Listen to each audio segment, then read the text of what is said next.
शाम ढलते ही बारिश प्लेटफॉर्म पर फिसल जाती है, जो स्टेशन की रोशनी को दर्शाती है। जल्दबाजी में कदमों और दूर से आती ट्रेन की सीटी की एक सिम्फनी। भीड़-भाड़ के बीच आरव और मीरा की आंखें मिलती हैं। एक अचानक गहरा संबंध उनके बीच प्रज्वलित होता है। मीरा की आंखें मोहक सादगी से चमकती हैं। उनकी गहराई में एक मौन निमंत्रण। आरव उसकी ओर देखता है। उसकी मुस्कान गर्मजोशी और स्वागत का प्रतीक है। अनकहे शब्दों का मौन वादा। ब्रेक की चीख एक ट्रेन के आने की घोषणा करती है। एक लोहे का जानवर स्टेशन में खींच रहा है। उसके दरवाजे फुफकारते हुए खुलते हैं। आरव देखता है। उसके दिल में एक कड़वा दर्द होता है, जैसे ट्रेन मीरा को दूर ले जाती है, उसे बारिश से भीगे स्टेशन पर अकेला छोड़ जाती है। धूप आरव और मीरा को गर्माहट देती है, क्योंकि वे चाय पीते हैं। भाप उनके चेहरों के चारों ओर घूमती है।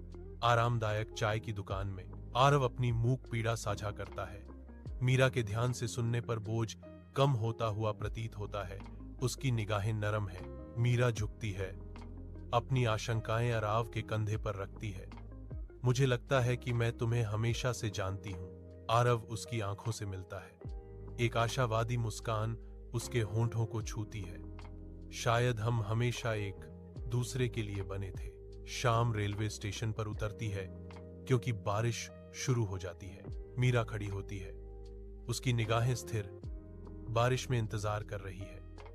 उसकी आंखों में कोई पछतावा नहीं है। आरव शांत उसकी आंखों से मिलता है। उनके बीच अनकहा भारी। वह हाथ बढ़ाता है, उसका हाथ उसका पाता है।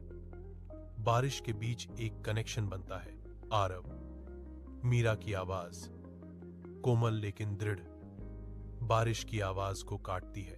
साथ में वे खड़े हैं, हाथ बंधे हुए, एक दूसरे की आंखों में खोए हुए, जैसे बारिश उन पर धुल जाती है।